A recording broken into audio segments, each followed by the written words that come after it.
Welcome, beginner gardeners.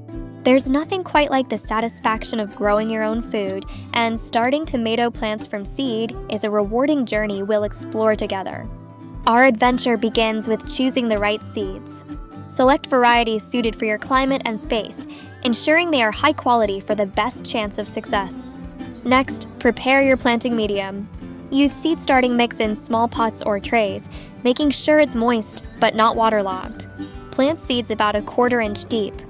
After planting, provide consistent moisture and plenty of light.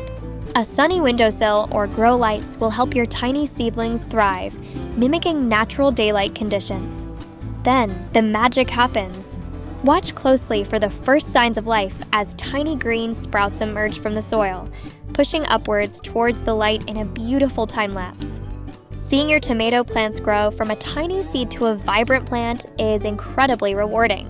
Soon, you'll be enjoying fresh, homegrown tomatoes straight from your garden.